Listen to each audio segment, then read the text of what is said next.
And welcome to Alouettes Flightdeck, podcast dedicated to Montreal Alouettes football. I am Tim Capper. You can find me on Twitter at Repact. That's REPPACT. And I'm Cliffy D. You can find me on Twitter as well, but at Cliffy D. And this episode of the Alouettes Flightdeck podcast is presented by our good friends over at SportBuff, where right now you can save 10% off your entire order by using the promo code FlightDeck-10. So head over to www.sportbuffshop.com to check out all the great merchandise available. Buy local, support local. And we are on the internet. Best place to find out our entire archive and links that we're going to be commenting on here is over at alouettesflightdeck.ca. You can catch up on any of the 192 episodes that we've done previously. You can also catch us on Twitter. That is at Alouettes FLDeck. Facebook, you can find us at Alouettes Flightdeck Pod.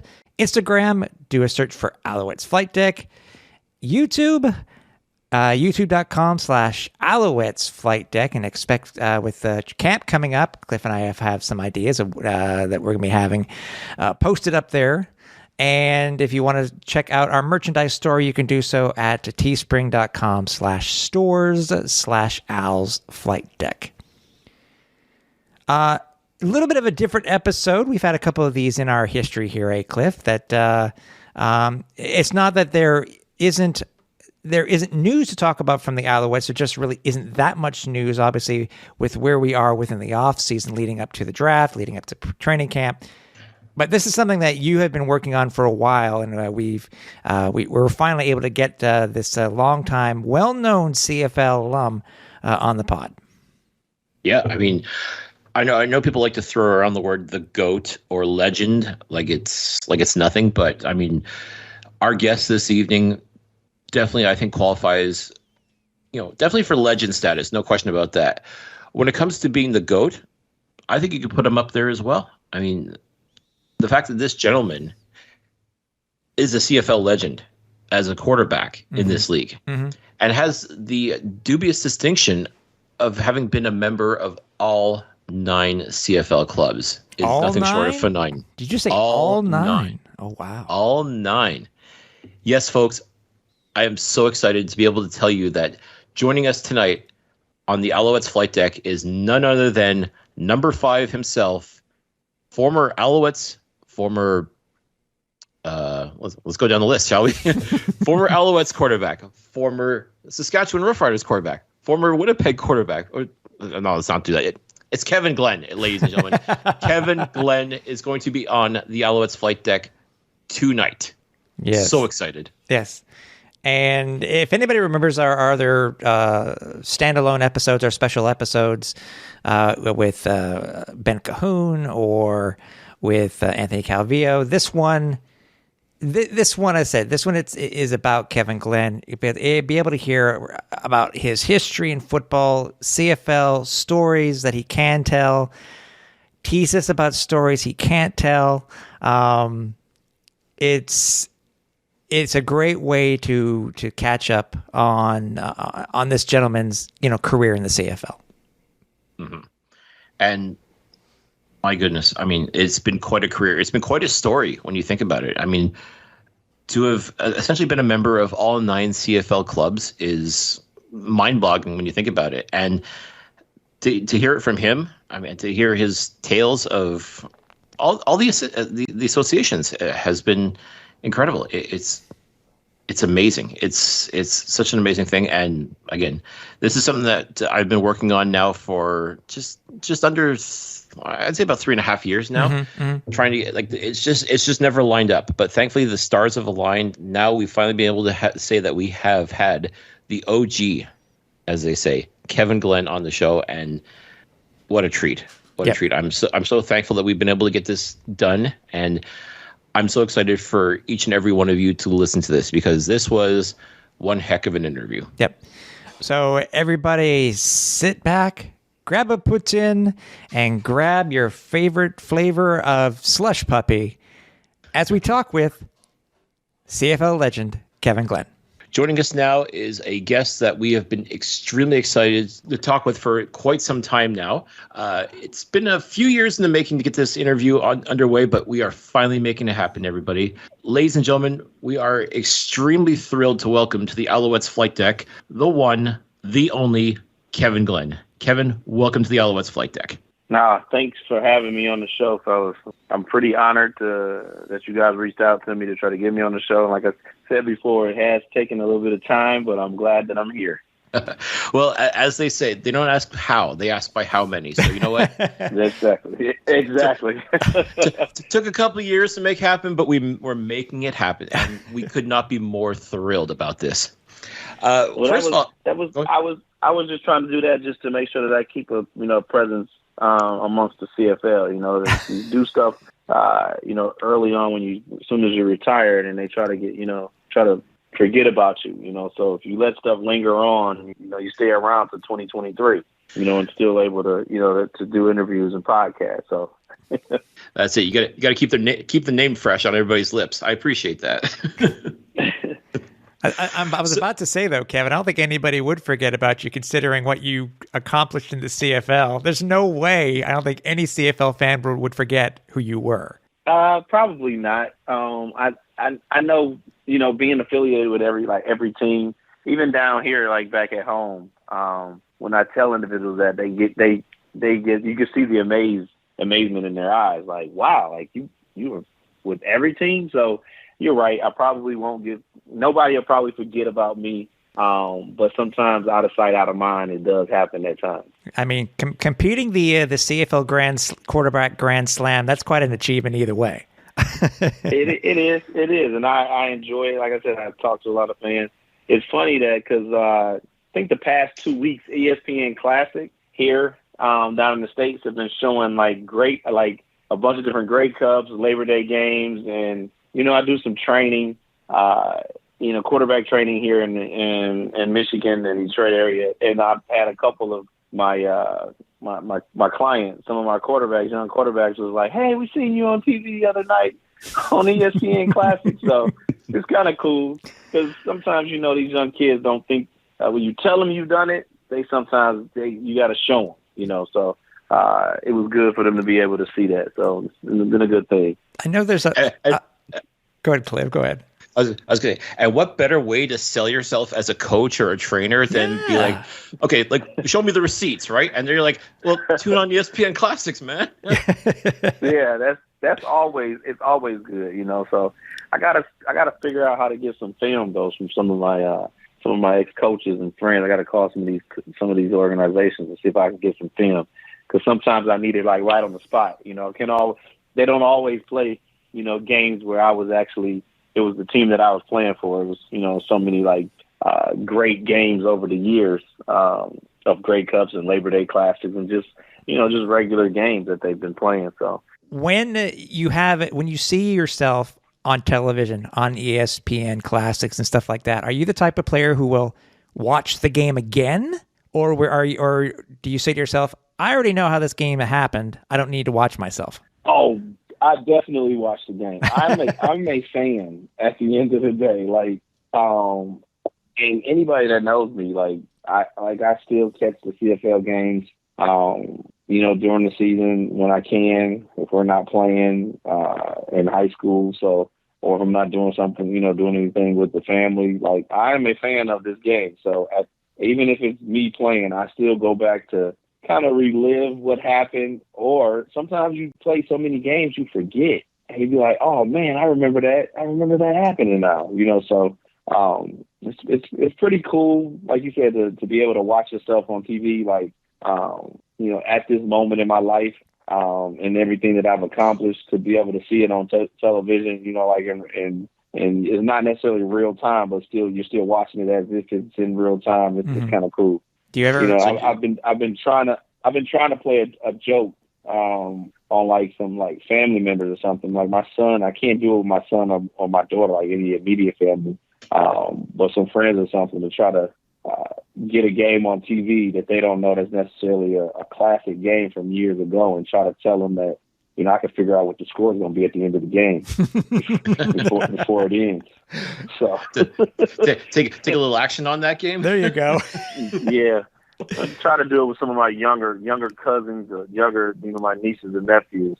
That's great. I love that. You ever come across a game that may be on ESPN Classic and say, it was how many years ago that this game was on? Yes. And I was thinking about that the other day when I was talking to one of my clients, one of the kids I trained. I was talking to his father, and we just got to, just talking. And he was like, man, like, what year was your rookie year? And when I went to, like, form my lips to actually say the number, I mean, I was like, wow, that was a long time ago.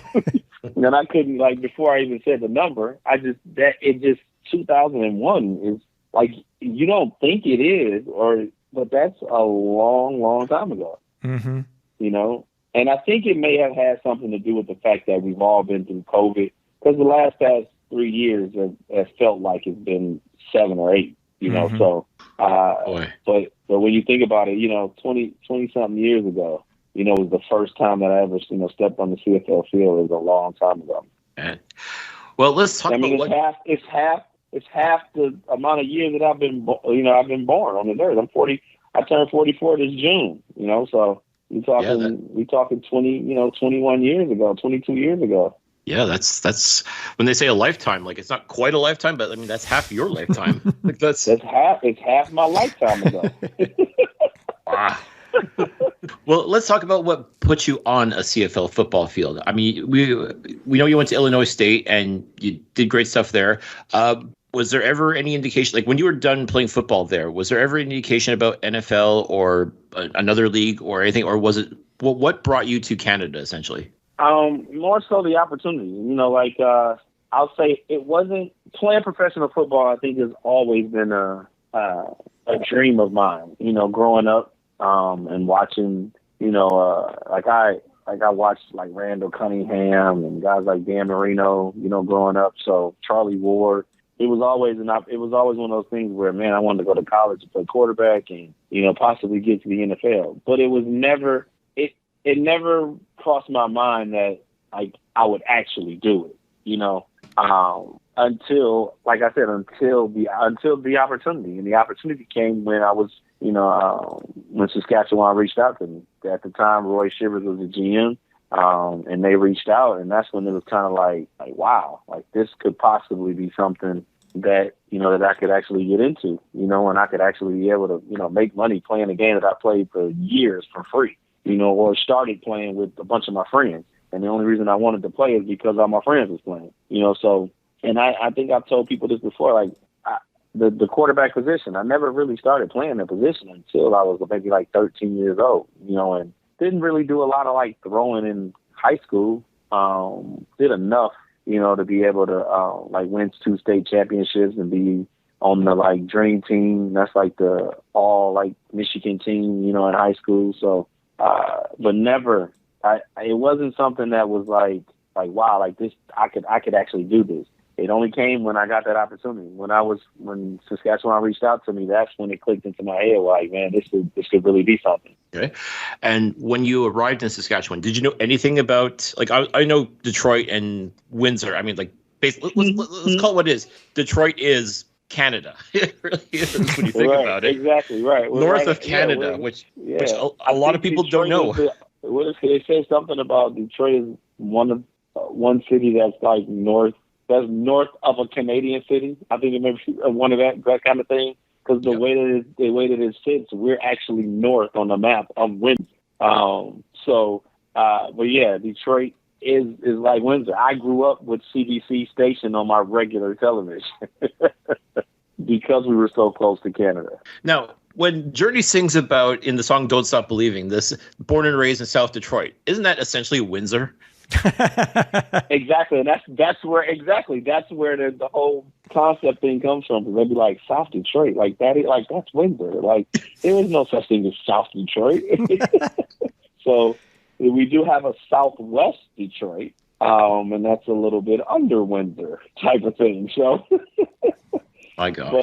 But yeah, it's so funny because that you say that, because I didn't know a lot about Saskatchewan at the time, per se. I did a lot of research once I found out that when they reached out to me. I did a lot of research on it. But even individuals from the city of Detroit and fans and family of mine, when I told them, hey, I got an opportunity, I'm going to be going to Canada to play. And they're like, whoa, you going to Windsor? That's what they associated Canada was across the border, And I'm like, no, I'm going like 24, 25 hours away driving. And they're like, they didn't know that Canada existed over there.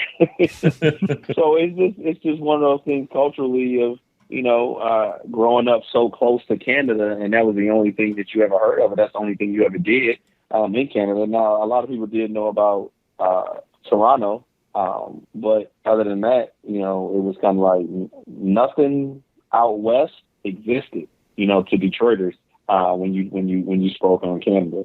Mm. And what were your impressions when you got to Saskatchewan? That I understand why people. The first impression, I understand why people didn't know nothing about this place, because it was different. It was different than what I was kind of used to. I'm a city guy, city boy, grew up in the city, and even though I went to Illinois State, it was still like a college town, and we were an hour and 15 minutes south of Chicago, so I spent a lot of time in Chicago City. So when you got there, it was kind of like very flat. And like not a lot.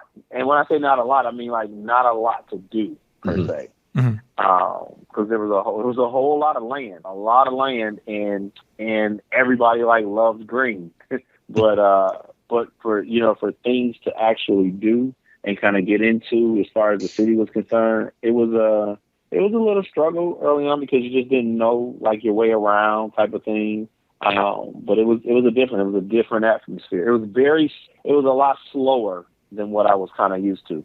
But I kind of look back on that and say that was the Lord kind of put me in a position to where I could focus, on, being a professional athlete type thing. Mm-hmm. By the way, out of curiosity, as you said, Roy reached out to you in 2001. Was there ever a point where Kevin Glenn may not have been in the CFL? Because obviously there were indoor leagues at the time like that and that were paying pretty good money, but were you courted by anybody else besides the CFL?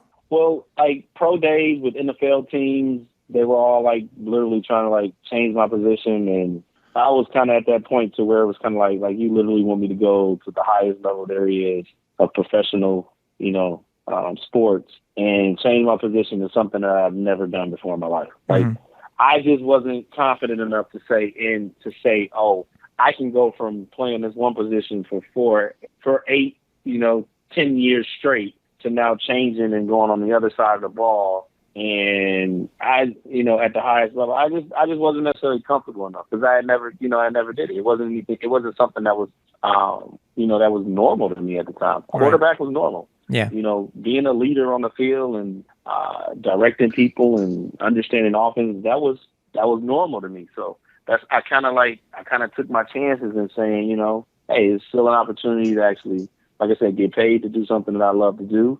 And it could possibly put me in a closer position to maybe get to the NFL. So it was after I got the opportunity, like I said, after I got the opportunity in the call, it was kind of one of those things where it was one of those things where my mind was set up that I was going to take that route and see where it took me, as far as my football career was going to go, my professional career was going to go. Okay, so it was really just general the CFL at the time. Nobody from Arena reached out to you. Nobody from the NFL at the time reached out to you. So it was the CFL or bust basically at that moment. I mean, pretty much, yeah. Like I said, the NFL team was trying to get me to change positions. Like at pro days, I talked at a bunch of interviews with NFL teams, and was thinking about if we were to bring you in, we would probably kind of like change your position and move you. And it was talking about defense, and it was kind of like, come on, man. Like, what do you guys see? Like, you guys are supposed to be the scouts and the professionals at that. But I think it was more so just because I was just an athlete. Like, I played all 3 sports, very good at all 3 of them, and I knew the game. And I was a student of the game in like every sport that I played. So okay, but it was kind of like CFL. Yeah, it was kind of CFL or I wouldn't necessarily say bust, but bust as far as professional sports might have been concerned, because it was either CFL or go work with the degree. Right. No, I get the degree that I got, from playing sports in college to use that. Okay. No, I was just curious because I know where you went to school and all, and where you obviously where you considered home. The Arena League had a team in Detroit at the time, and back and forth players like Cal Trutluck. I didn't know if he had reached out to you and saying maybe you could play here or not, but I was just curious. That's good. But you know what? It's funny. It's funny that happened. I got a good friend, Chuck Winters. So when Stubler came up from the Detroit Arena team, he brought Chuck Winters to him to the CFL. And now Chuck is literally, I think he's a lifer. He's in Canada now still. Yep. So it's funny that you say that, because Bobby Gordon, yep, guy that I played with in Winnipeg, mm-hmm, is another one who was on the Detroit Arena team. So there could have been, and maybe, who knows, if the CFL didn't stick, maybe at that point that's when I would have explored Arena maybe. Yeah. But at the time, it was CFL or nothing. Yeah, Kahari Jones played in the Arena League, which is sure did. Yeah, blows my mind in itself. So it's yeah. Oh, that's cool. That's cool. Okay, but you know what? Hey, if you had gone to the Arena League or another league, you wouldn't have had all the accolades that you currently have now. So it's right. And I don't think that I was even. I don't even think my thought process, like you said, was at that capacity as far as Arena was when I got the CFL opportunity. Right. You know what I'm saying? Because I think it was like I was so focused on like professional football. Sure. Hey, this is something that I've always wanted to do. I'm getting an opportunity. Let me explore this opportunity. Yeah. How was it going from the college game to being a CFL, a pro rookie for the first time? Oh man, it was a big transition. Like it was a tough one, because it went from like high school to youth to high school was a transition. High school to college was a transition but you were still kind of, like I said, because money was involved in college and scholarships, but there wasn't really any money involved. There wasn't any passing of checks type of thing. After games when you're done and stuff. So once you get to the professional level, now there's a different level of commitment. There's a different level, because now this is like guys' livelihood, and you're not just playing this game, just to play it. You're playing this as a career. So now you have to take a totally different approach, and that was the biggest transition. Because I played the game since I was 9 years old. I played the position since I've been 13. And now, I'm 22 years old, fresh out of college, and I'm on a team with and when I say grown men, I mean men with families, with kids, with wives this is how they feed their families. So, that was my biggest, I think, transition, because I was still a young adult coming fresh out of college, to where I had to kind of get accustomed to this being a job. It wasn't just necessarily an extracurricular activity that I did in school, in high school, and then kind of even in college, to a certain extent. It was like, hey, if you were getting up early, going in to work out, lift, spending extra time, after practice to make sure that you could understand the offense. Getting extra reps after practice with the receivers and running backs, just to make sure everything, meeting with your coaches. It was just like, it was a lot. It was very demanding, and it was more demanding than college. And I think that was like the biggest transition. I do know that one thing that helped me is hanging around older guys and just like asking a bunch of questions. And those guys, like I watched what they did and watched them, and was kind of like, okay, he said he's been here for like 7 or 8 years. Okay, so he figured it out. He know he's gonna be here. Like I need to watch and see what he does. And what he's doing. If he's doing that and he's been here for 8 or 9 years, that means he's doing something right. I was that kind of, like I said, student of the game and student of my surroundings. Mm-hmm. Who took you under their wing? I guess you could say initially. Yeah. Initially, like when I got to Saskatchewan, because Marvin Graves was the other quarterback that was there when I first got there. So Marvin did a very good job. Like, cause I would like ride to work with him in the morning and stuff, and we all like kind of stayed in the same building. Me and Omar Evans were roommates, but we were both rookies. So, we had to find somebody, but Omar Morgan, Ladolphius McCallum, the defensive guys that was there, Shante Peoples, Demetrius Maxey, they were all kind of like big brothers to us. Like they basically kind of like showed us the way. Like they put us in touch with the right people as far as the banking information, like banking and stuff that we need to do. Like Demetrius Maxey, literally when he got there to Saskatchewan, used to like literally like, hey, get in the car, I'm taking you over to the bank. You're gonna open up a bank account, in Canada. Mm-hmm. Like no questions asked, So. But he kind of like, and I think they were looking out for us. And I think they've seen something that like maybe the guy like Roy Shivers seen in us. Like, hey man, this guy has a potential to probably be here for a long time. Let me look out to him. Let me give him some pointers on what to kind of do.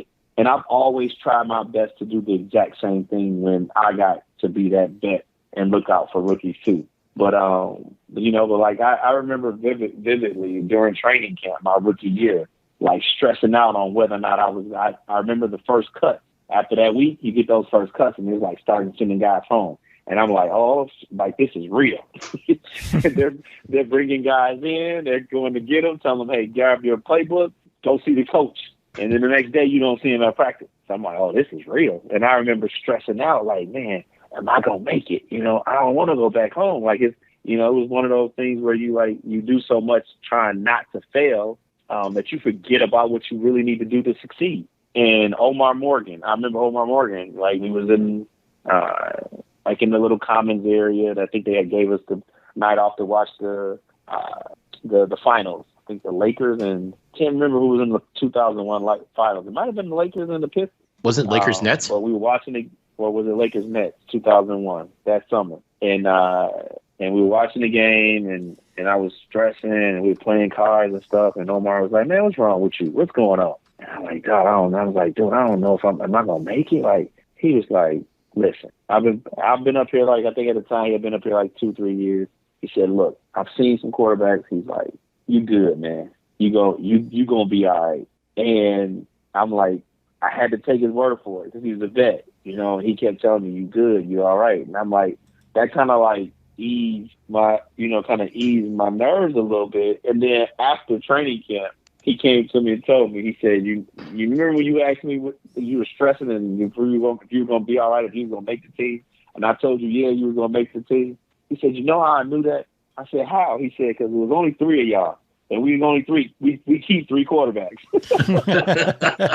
So it was, but I didn't know that. I didn't know that there were, 3 quarterbacks on the roster at the time that don't count on just the ratio.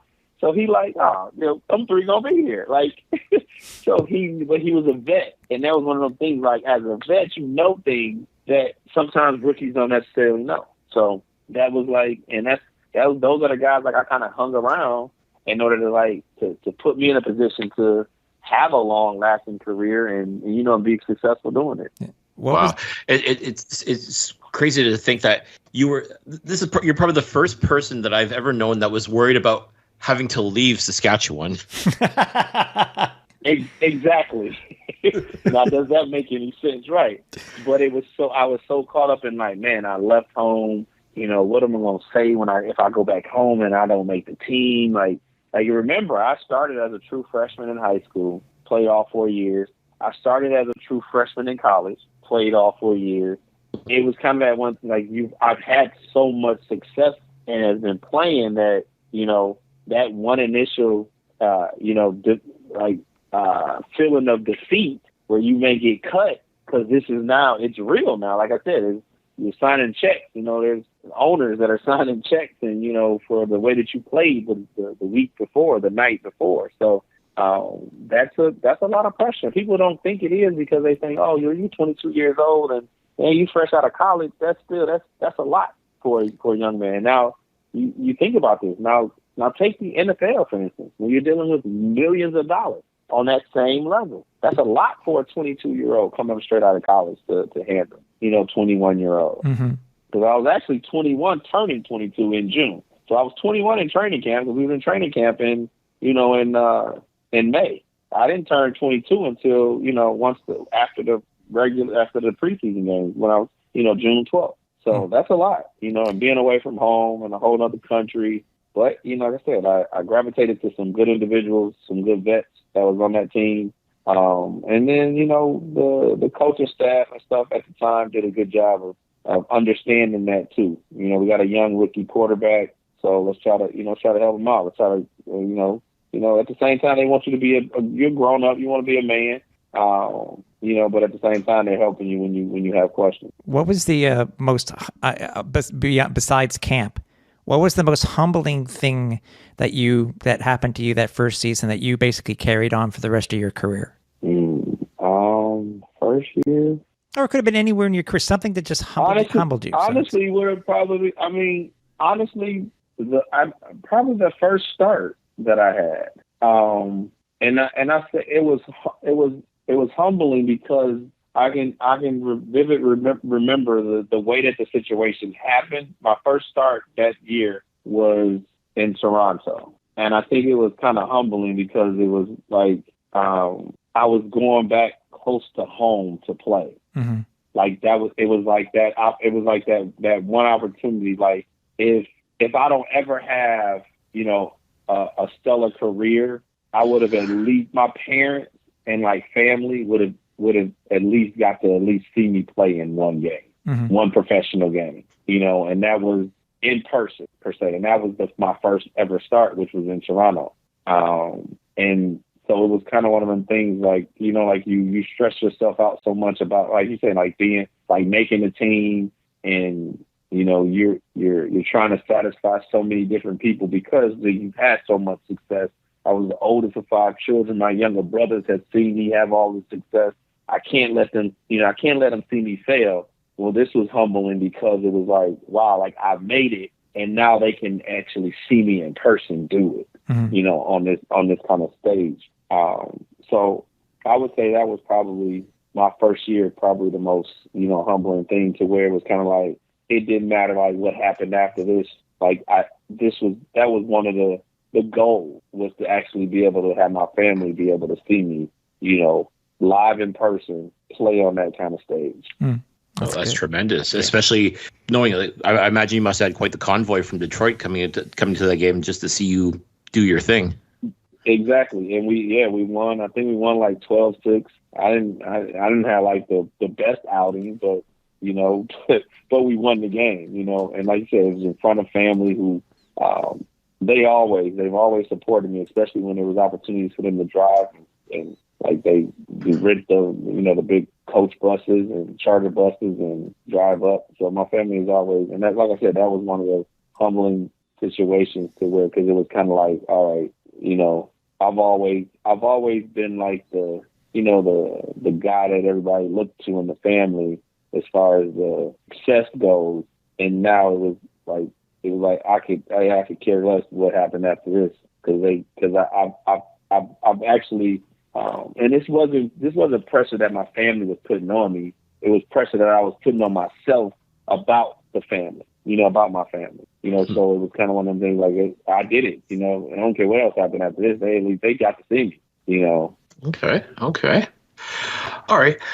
Now, going from Saskatchewan essentially to Winnipeg, which was, of course, the rivalry between Winnipeg and Saskatchewan has been known for decades upon decades in the Canadian Football League. Talk to us about your time in Winnipeg. I know you've done multiple stints in both Saskatchewan and Winnipeg, but when you first got to Winnipeg, after being essentially a Saskatchewan Rough Rider and now being on the other side of that fence, talk to us about that experience.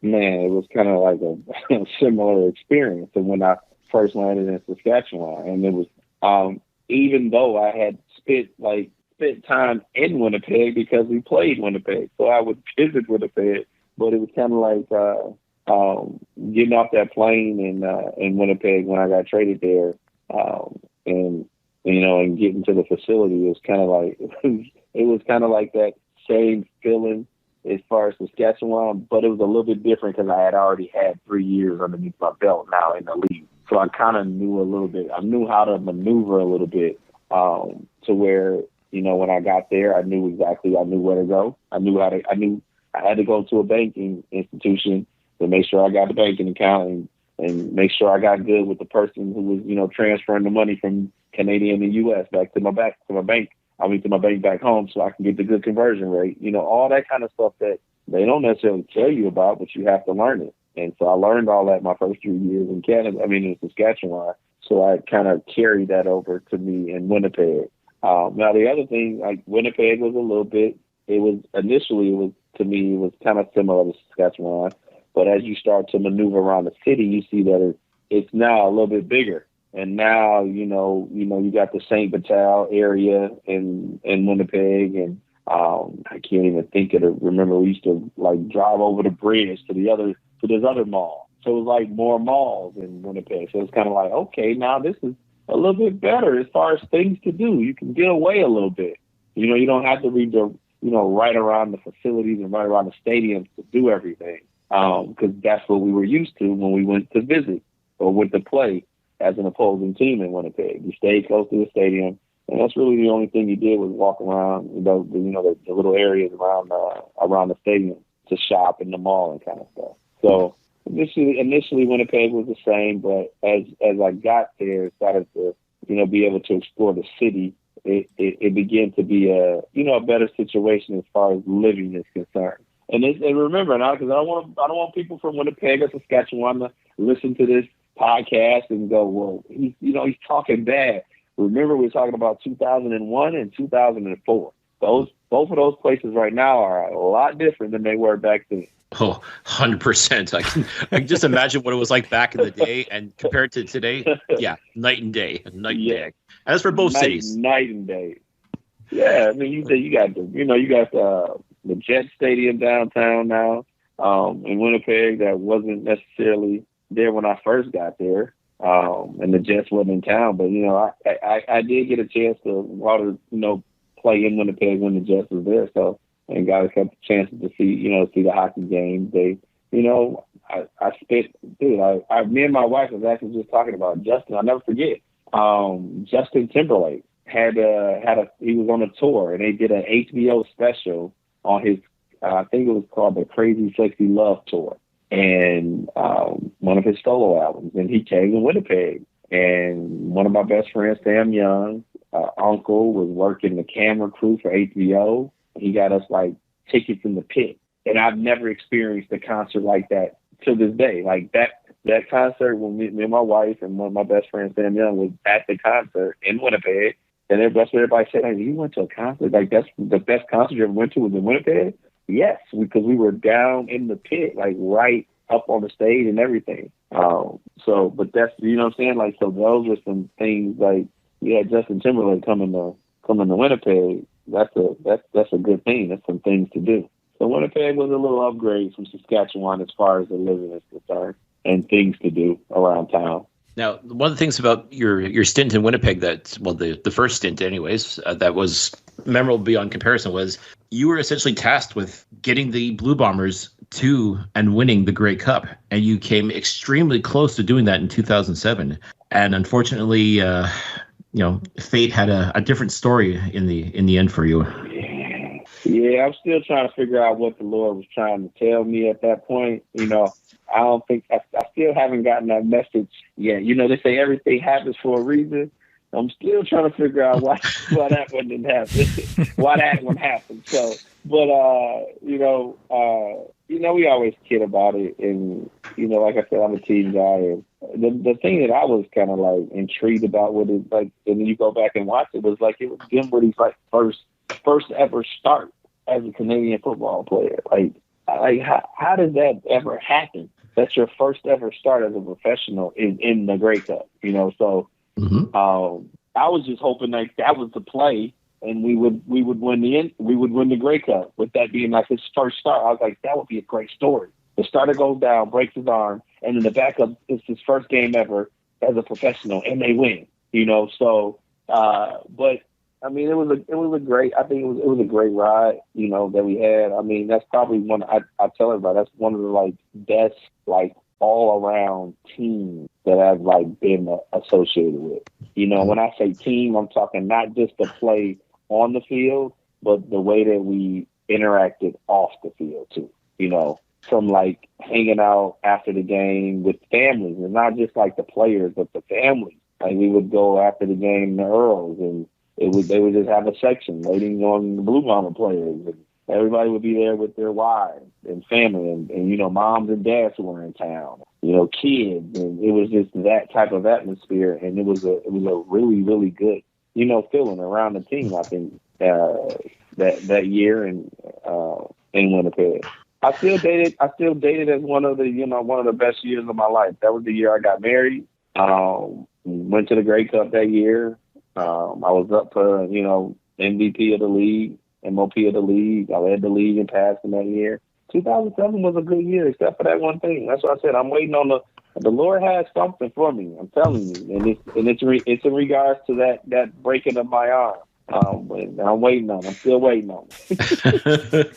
I was gonna say, like, did you ever have the thought to maybe just like say the hell with it, like I'll play anyways, and just like take a whole lot of painkillers or something? Oh yeah, I tried. Like I tried to come back that game. Like when we got in the locker room, and when they started to cut the jersey off, I was like, oh, this is serious. And afterwards, I'm like, well, this is just the initial shock, and that's why it just hurts like that. And I was like, dude, there's nothing, like it can't wrap it. I can't do. And the doc he was like, okay, move your arm this way. And I would try to move it, and I couldn't even get to a point where I would move it. And he was like, exactly. So just imagine somebody barreling to you or falling on that. He's like, it's going to do more damage. So, but it was nothing I could do. But I thought about it and asked, but it was just nothing. So at that point, I tried to, you know, be the best, you know, teammate and help, you know, encourage Brian, you know, to go out, you know, and do his best. Because that's a lot of pressure to put on one individual, you know, because everybody will go back and say, you know, about the interceptions, and because James Johnson, I think, got MVP off of that. I mean, that's a lot of pressure on the guy. First ever start. I mean, I think Dinwiddie played pretty doggone good and I think he put us in a position to win, you know. It just didn't. I mean, it just wasn't. You know, it just wasn't our night at the end of the day. But that was the other thing, because when I broke my arm, and it was kind of like, man, okay, well, I know I'm going to win the MOP. That was God's way of, hey, the quarterbacks of both teams, you know, so we don't know who's going to win the game, but we know this guy can't play in the game, so let's give him the MOP, you know. And I snubbed out. I always kid Kerry Joseph about that. So they snubbed me out on that one, and then I didn't get to play in the game, and you guys won. So we always kid about it. The funny thing also was that night at the awards banquet, Henry Burris, you guys remember, he was the individual who presented the award. And when he opened up the envelope, he kept going, and he was playing around with the cub because it was Kerry or Kevin. And so we were all like edge of our seat trying to figure out what he was going to say. So he did that when he played that up like really, really good. And eventually he said Kerry Joseph. So, but it was, like I said, it was a great time. I got to experience that, like I said, with my wife and family and everybody being there and being able to see that. So. No, it's sometimes these things happen. Like you said, you're still trying to look for the reason, and I'm sure a lot of Winnipeg folks back then were like, they want to know the reason too. So true, right? Yeah, and you know, I kid about. We kid about it all the time. It's cool to be able to kid about that kind of stuff. But you know, Winnipeg, maybe that's what it is. Maybe I had to go through that, and this is what I'm going to tell myself right now. I had to go through that for Winnipeg to do that little three-peat, right? So that's where Winnipeg got back for it. So I indirectly have a little bit to do with those championships that Winnipeg just won. No, that's it. Kevin Glenn walked so that Zach Caleros could run. That's how we'll say. There we go. Now, with being part of Winnipeg and part of Saskatchewan, I mean, you've seen the Labor Day Classic from both ends of the spectrum. Tell us what it's like as a player to see it from both sides, like to see it from the Saskatchewan side and from the Winnipeg side. Oh, man, it's awesome, man. From the Saskatchewan side, especially with the game being in Regina, the build-up all week to that game, I mean, it just felt like that old school college rivalry, where all week there's people in the streets, there's people in restaurants, just at practice, the staff that works for the organization. It's just so the buildup is so amplified, that week of Labor Day. And the thing is that you don't play the game until it's Sunday.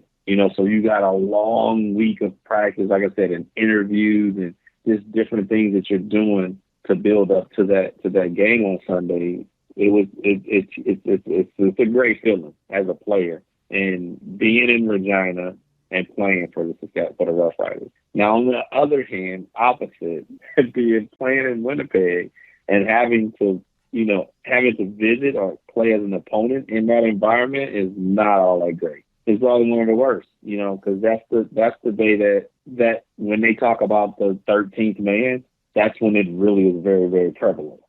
That's where you can really tell. You talking time counts, offside penalties because the crowd's so loud, where you can't even necessarily hear the person that's standing next to you because it's so loud, and it's not necessarily all just in the game, because there was opportunities where as Winnipeg, we would travel a day or two early, and basically have to sleep in the hotel where they're partying all night up and down the street. So it's hard for you to even get sleep the night before the game.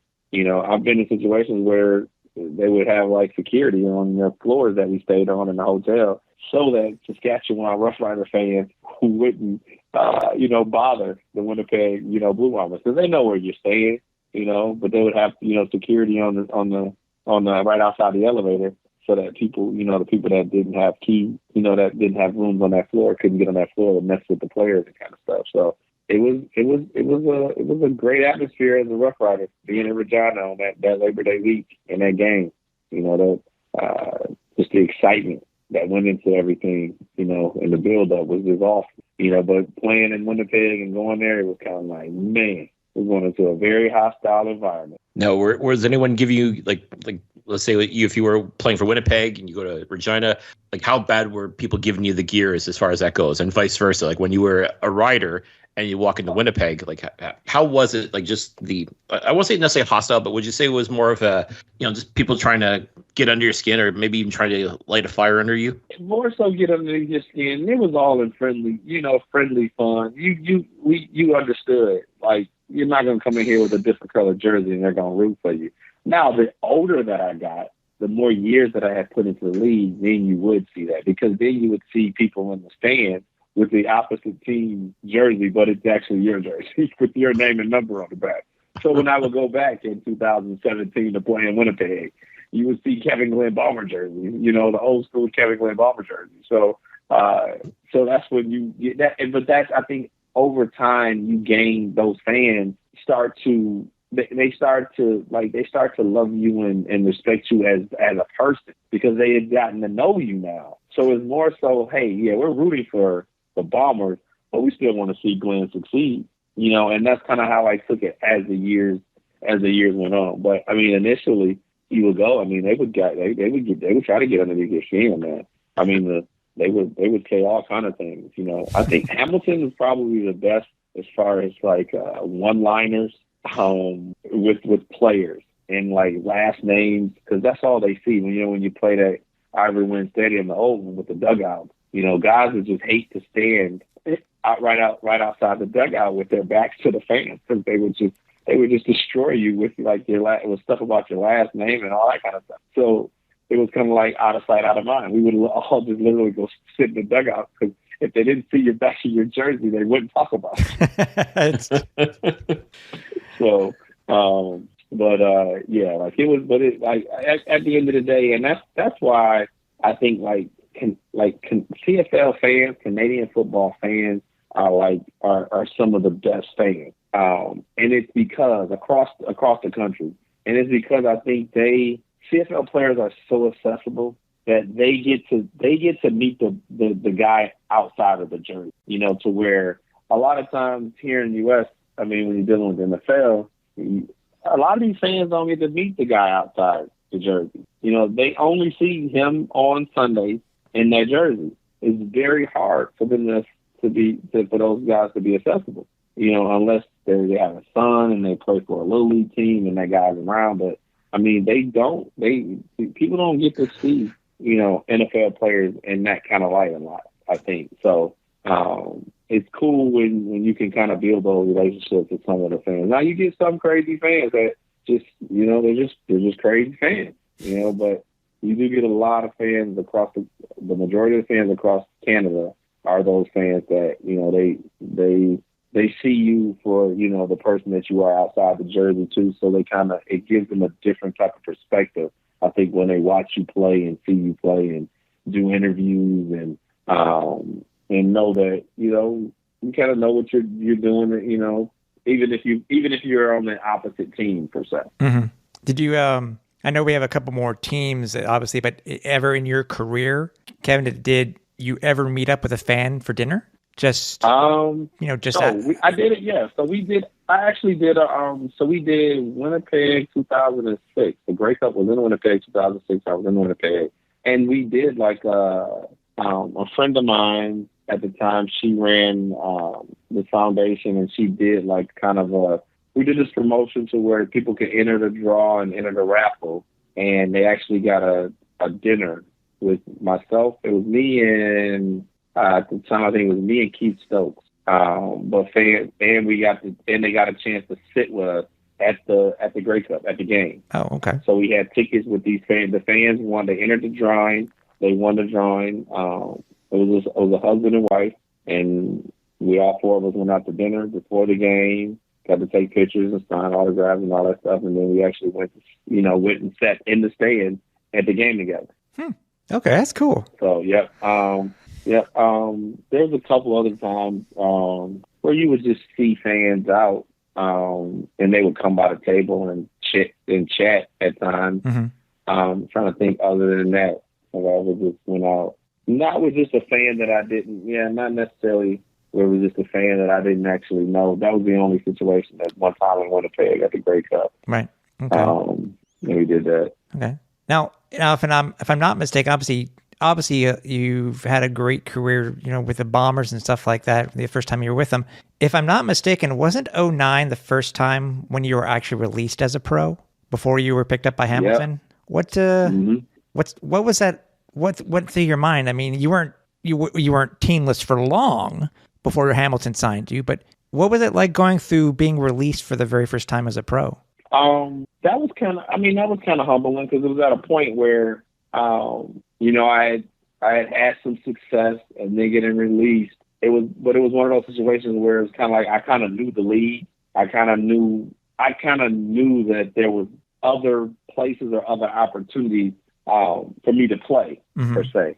Mm-hmm. So I was kind of in a headspace to where it was kind of it was one of those like release me. I don't care because I know I'll go fly somewhere else. Yeah. Because it got to a point to where they tried to restructure the contract in Winnipeg at the time. New GM, new head coach. Head coach was the GM. At that point, I was kind of like, I know this isn't going to work. Hadn't even really talked to the guy. Just heard him do interviews at the time, and I was at a point to kind of like, I mean, if you don't release me, you got to pay me.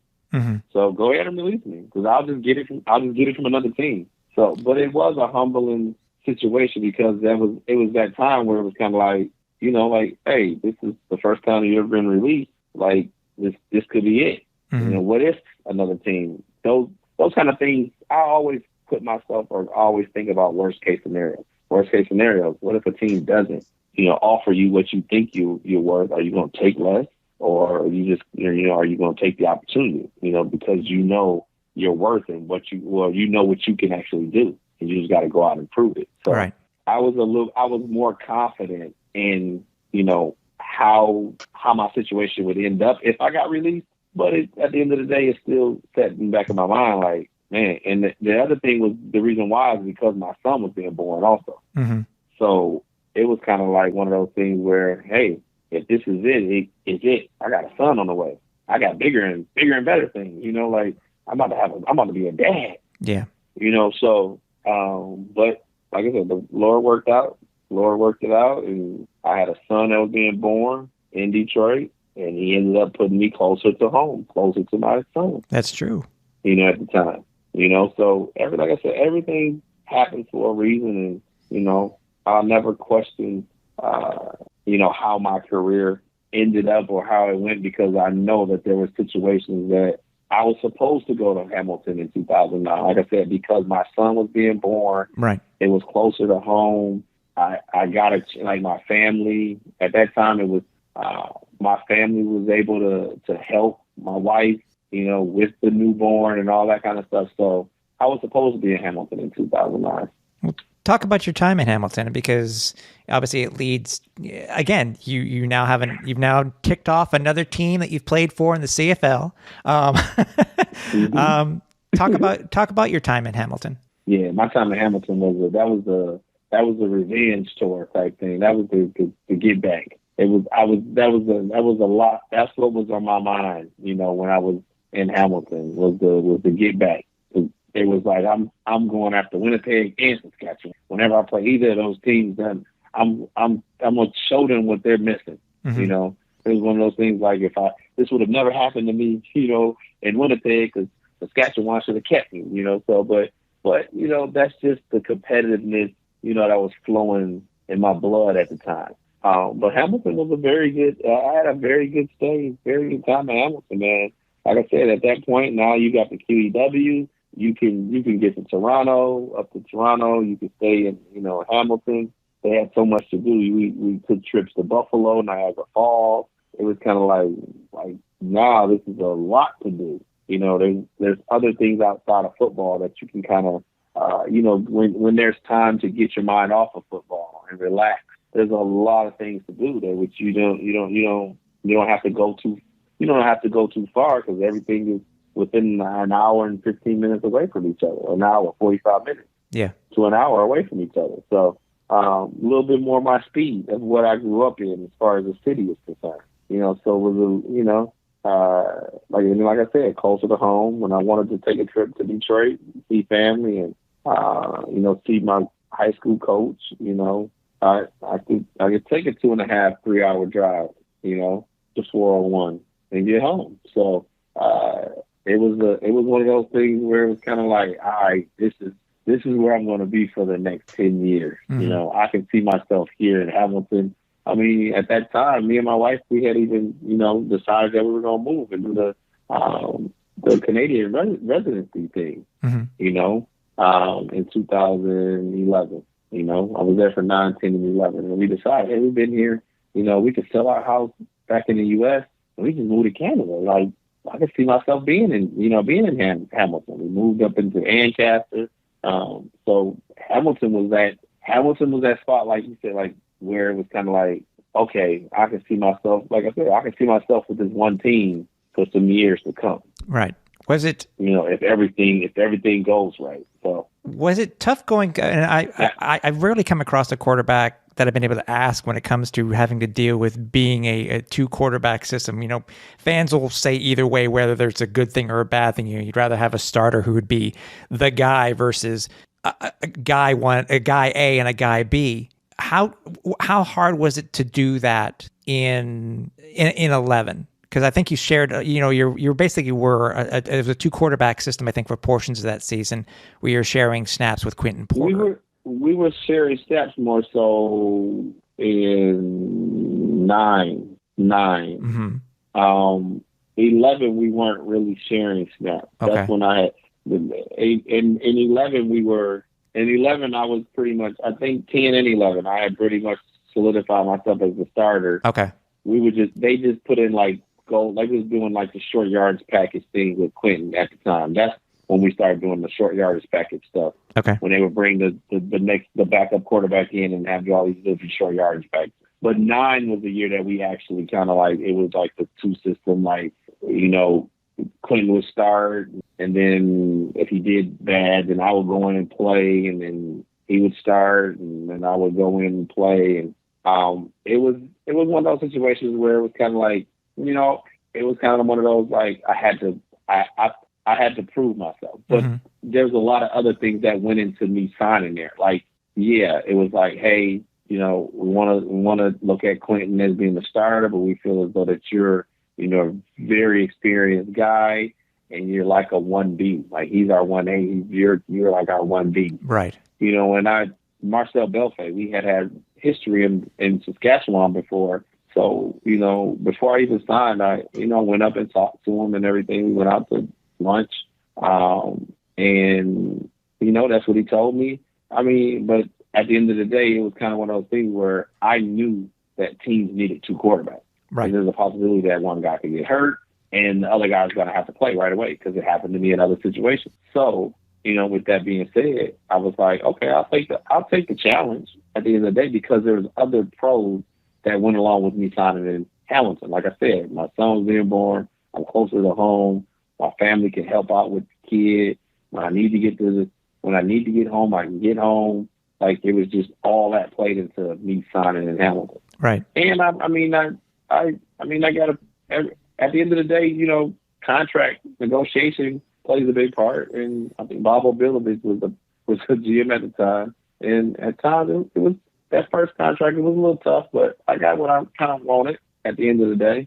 A little bit more playing time bonus, because it was one of those, like, I had to play in order to make the money. But when I got on the field, I showed what I could do, so I made the money.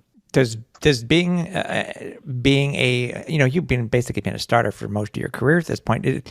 Was it tough being a 1A or a 1B? I mean, how does it for a starting quarterback, does it affect you in any way? No, not. I mean, it didn't for me, per se, at the time, because I just knew at some point I was going to play. Right. My biggest thing was making sure that I was prepared to play when I got that opportunity. Yeah. I didn't want to necessarily, give it away. I didn't want to be, and like I said, I went through that before, even in Saskatchewan, to where, you have in your mind, oh, I should be playing, but you're not. It's like, don't worry about that. Worry about making sure that when you do get the opportunity, that you take advantage of it. And that's why I was a little bit more mature when I got to Hamilton to be in that kind of situation. Right. I had a wife at the time. I had a son on the way. So I was a little bit more mature. It wasn't just me that I was worried about, type of thing. Okay. I had other people in my life that I was, taking care of, or I had to consider their feelings and their situation along with mine at the time. So it wasn't really it wasn't tough, because it was one of those things where I kind of knew, like, hey, I'm going to play. Yeah. The football guys are out there for a reason. And I think that was when Winnipeg, me going in, I think it was against Winnipeg, and when they came to Hamilton that year and we beat them, or went in and played well. And it's kind of like, man, the football guys, they're gonna look out,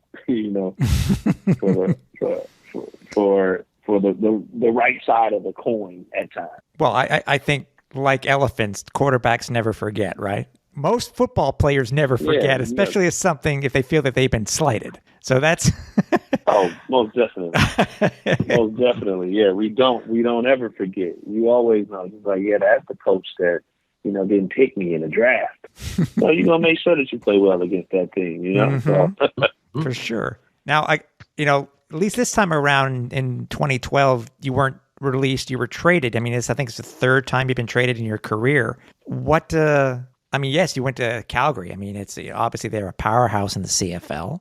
What were your thoughts when you told that you had been traded? Now, it was in the off season. It was in January that you were traded, so it was wasn't right before training camp. But what was the reaction when you found out that you were being traded for Henry Burris? For basically Henry Burris, literally like SWAT team. I was surprised, and then it was kind of like, man, here we go again, going back all the way out west. and at the time, my daughter was being born in 2000. She was born in April of 2012, so this happened in January. Yeah. And at the time, we were living in Hamilton, and my wife said, "Well, I'll tell you this: I'm not moving all the way out west pregnant. We got to go back to Michigan. I got to be around family with this, with this pregnancy." So we ended up moving back to Michigan, back to Detroit area, in 2012. And then, but it was just one of those things where I didn't know what to expect.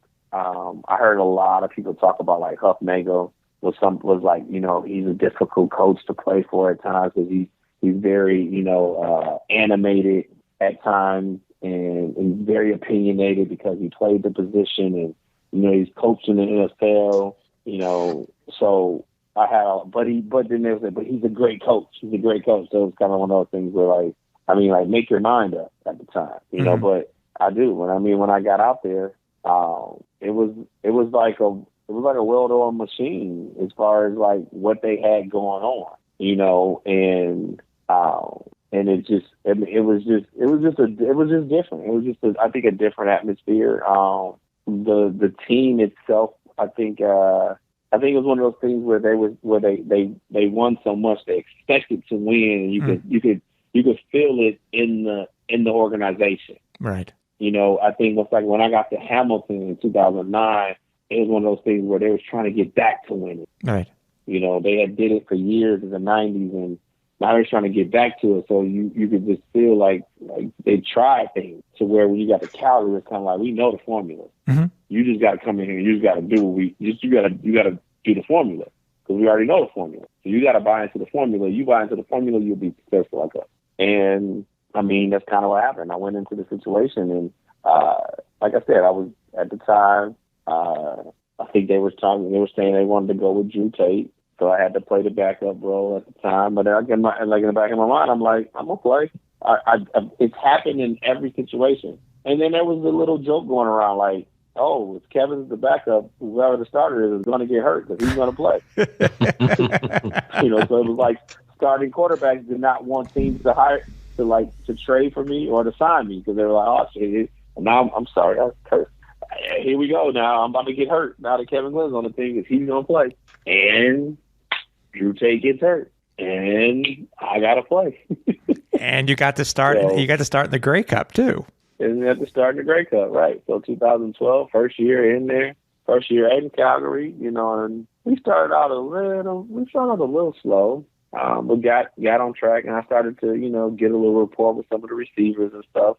But it takes a little time to figure guys out, and dude, from there, we went going, and we get to the Grey Cup, and I mean, to this day, those guys, Chris Jones did a good job at. I mean, he was in Calgary before, but I mean, he did a good job of figuring out what our pass run keys were as far as offensive linemen, and they were keying on that kind of stuff. There was times in the game where before I even like start my cadence, these guys are pointing and running and, you know, dropping back, pass. Mm-hmm. I'm thinking to myself, how do they know it's a pass right now?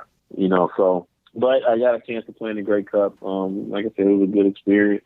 You know, upset we didn't win, but you know, I still would. You know, like I tell people, I wouldn't trade my career for a Grey Cup win. If somebody said you could have won one Grey Cup, but you trade everything that you accomplished in the CFL, and nope, you wouldn't even have to ask me twice.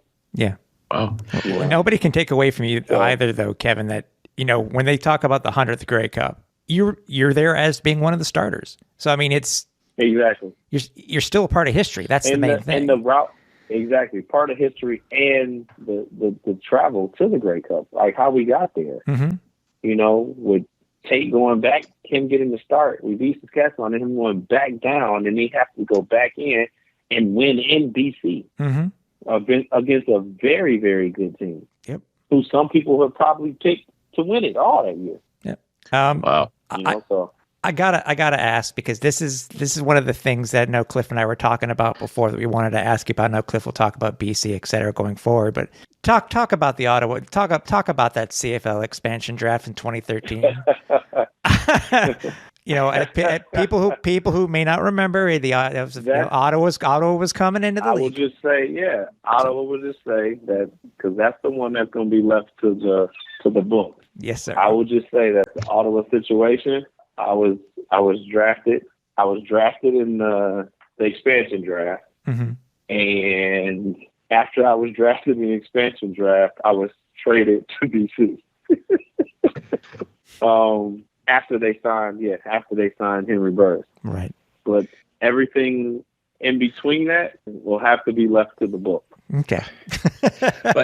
But I do have to ask, so, and I'm very thankful that this. Or what? This What question? Yeah, what question do you want me to answer though first?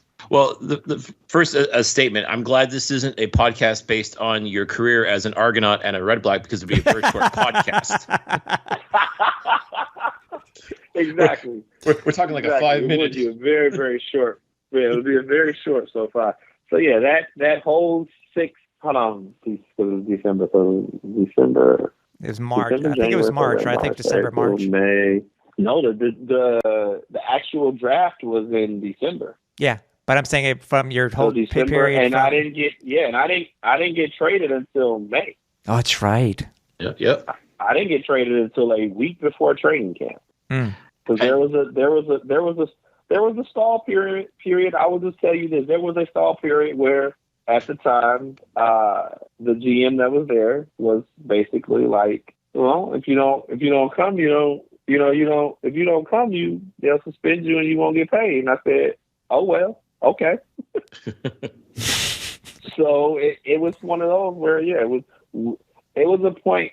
That was a point to where I'll give you this. It was a point where it was a staring contest to see who blinked first. Right. And I know you won't say it, but I'll just say we're not going to mention any Marcel Desjardins names. We'll leave it at that. We'll leave it. Yeah, but the book will have everything in it about that situation. But I don't want to give too much out about that one. There has to be a reason for a lot of people to say, "Hey, I want to buy this book to see exactly what happened." Mm-hmm. Or to hear exactly what happened. Yep. So what is it? It was a staring match to see who blinked first. I'll say that much. So it makes me laugh. Like, Henry Burris has been a big part of your CFL career, whether you wanted him to be or not. Like, yes, exactly. Like, are you guys cool? Like you don't have heat over any of this, do you? Like, you guys are okay, right? Oh no. Oh yeah, we're friends. We still talk to this day. I want to say the last time I talked to Henry, we talked on text. It's been probably about 3-4 months. What's this? This is probably back in January. I think we talked. But yeah, so we've always kept in touch. Even after that, before that, when we were together in Saskatchewan, ever since then we've always kept in touch, man. And I think it's one of those things. I think because the respect level that we both have for each other, we've both gone through some similar things as far as professional sports is concerned, and and I think like you just have mutual respect for each other when that kind of stuff happens. Mm-hmm. Especially. I'm not going to shy away from it, especially, being a black quarterback at times in professional sports, you relate to each other in different ways, and so we've always, kept in touch, kept in contact, congratulated each other on different things. And, he knows my family, I know his family type thing. So it's been all good. Like it was never anything, I think, between the two of us as far as any of that's concerned. Like even in Saskatchewan, the Calgary Hamilton trade, or even the Ottawa. Right.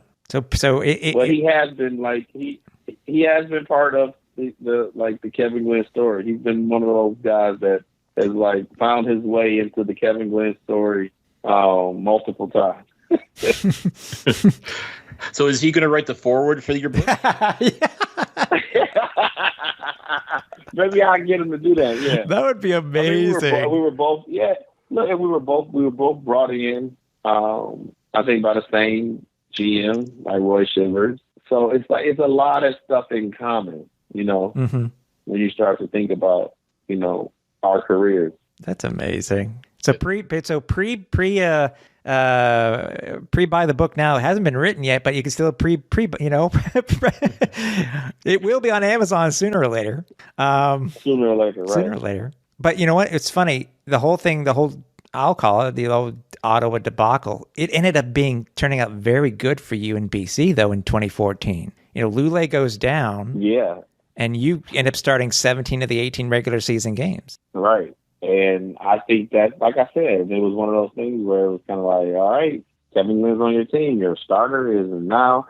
But to be corrected, like Lule was actually hurt, and that's kind of why I think why they traded for me. They didn't think he was going to be right for the season. Okay. So it's kind of like, hey, we need a quarterback, and like DC was probably like, I'm glad that I'm glad that happened. Like, I'm glad all of this happened too, because it's going down in history as the guy that was affiliated with every team. Some people would have said, man, that's like, I wouldn't have, like, dude, like, I enjoyed it. I was able, my family was able to live in all these different cities in Canada, across Canada, and hang out with these different organizations, just to see. Because there's some people that don't ever get a chance to see, what's out there in the world. But I was able to experience a whole lot across, and live in every major city across Canada. And BC probably was the best as far as living is concerned. Mm-hmm.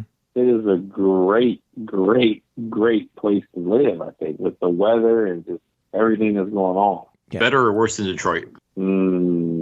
Probably better. When you talk about the weather, the food, I wouldn't necessarily say all the food, but seafood in Vancouver. It's pretty good. I mean, my wife has said it. Like, if there was one place that we would move to right now, and it had to be like, if they said you had to move to Canada right now, where would you go? Vancouver would be her first. That'd be her answer. Oh, so if a coaching position happens to come up with the BC Lions, they should be giving Kevin Glenn a phone call, right? That could possibly work. Definitely. All right. Let's get to what the listeners of this podcast are talking about, wanting to hear about now from you. Your time as a Montreal Alouette. But I need you to set this up, Cliff, because I have some questions for Kevin about this, because I don't know if he knows the history note that I'm about to throw at him, but you have to at least start. He started off in Saskatchewan in 2015, but he was traded at the deadline to the Alouettes in October of that same season. Yeah. And that may have been the craziest season in my, like, the most unusual season in my career. And that's why I started in Saskatchewan 15. I think they got rid of Brendan Tannen first as the head coach. Oh no, they might. I mean, GM. No, they might have got rid of Corey Chamberlain as the head coach. Yep. Or they might have got rid of them both at the same time. And then Jeremy Day ended up being the acting GM, who was my center, who was another guy that I forgot to talk about my stay in Saskatchewan, because he was also one of the guys that literally was just put me in the car and we would just drive around Saskatchewan. I was like the third wheel with him and his wife right now, Dana. Like, I was the third wheel. They would go driving around. I'd be sitting in the back seat and they'd be like, "Let's go to lunch." I'm like, "Jeremy, you're with your girlfriend at the time. Like, I don't want a third wheel. Just be quiet. Just come eat lunch with us." And so, but he was the center, and that center quarterback relationship was pretty. Had to be right. Mm-hmm. But Jeremy ended up being the GM that year, and like you said, we were playing in Hamilton, and I got pulled out of the game halftime, and they put somebody else in, Brett Smith, I think, at the time. And I'm thinking, why did I get pulled out? And we want to see Brett. We want to see Brett Smith. And they're like, okay, don't get it, but whatever. So then part of me's like, all right, I know, Drake, I've been in the league long enough. I know trade deadline's coming up. So after the game, I go to Jeremy. Hey, Jeremy, am I getting traded? No, there's nothing on the table or whatever. And like, I can't say that the team isn't going to do anything, but right now there's nothing on the table. There's nothing. Nothing's going on. Okay, well, we're on a bye that week. So we're playing Hamilton. So instead of me flying back to Saskatchewan, I drive back home because my wife comes to the game. So I drive back home with family to Detroit. I'm at Detroit on the bye week. We might have played on a Saturday. Sunday night, I get a call. Jeremy, hey, I think we made a deal and we're looking at trading you to Montreal. I just asked you 24 hours ago, was I getting traded? You said no. Oh, he said that this was something that, that just kind of came up. So Jeremy, being who he is, I believe him. He wasn't going to steer me wrong. Right. Really, really good friend. So Montreal, late for the trade deadline, said, hey, we need to try to get a quarterback, and they did the trade thing. When I told my wife that, she was like, "Oh, so you're basically going to Montreal after the bye week?" I said, "No, they want me there Tuesday because they have a game on Thursday that they want me to play." Here's the nugget I want to hit you with, by the way. Here's the nugget. When you came to Montreal, okay, you became the first quarterback in the CFL to start against the same opponent in consecutive weeks. Yep. Exactly. Week prior, Hamilton. Yep. This week, Hamilton. And then turn around next week, Hamilton. Yeah. So I played 2 games versus Hamilton. With two different teams. Exactly. 2 different teams. With 2 different teams. Yeah. So I'm the only quarterback in CFL history to do that. Yeah. Yeah. That's a nugget. I got another one. There you got another one. Now I'm telling you, they need to make Jeopardy questions out of this. Oh well, yeah. I remember the TSN actually, because what's funny is I know the CFL's stat guru Steve Daniel quite well, and I sent him this nugget. I said, "You got to confirm this."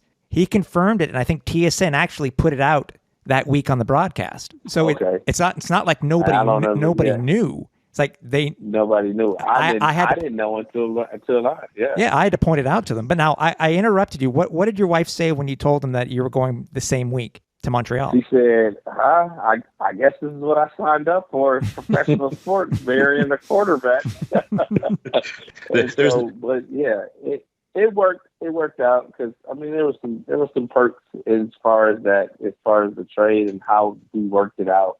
That'll be in the book too. Oh, I want to know. Yeah, there was a significant thing that couple things that happened that year, but I got to keep that one for the book too because there's some. Oh, I get it. There's some stuff but that my wife was like, "Hey, that's what we got to do." Yeah. And then it was like, that's when it was like Montreal, okay, this is great. This is one of the, I like Montreal, the smoked meat sandwiches and, just the different spots to eat, walking up and down the streets. And it was just like, Montreal is nice.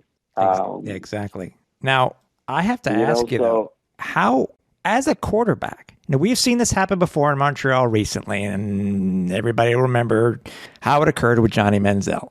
But how did you explain the playbook? You came in on a what? On a Monday? Tuesday. On a Tuesday. No, I got there on a Tuesday. And you're starting starting on a Thursday. I flew in on a Tuesday. Got in there.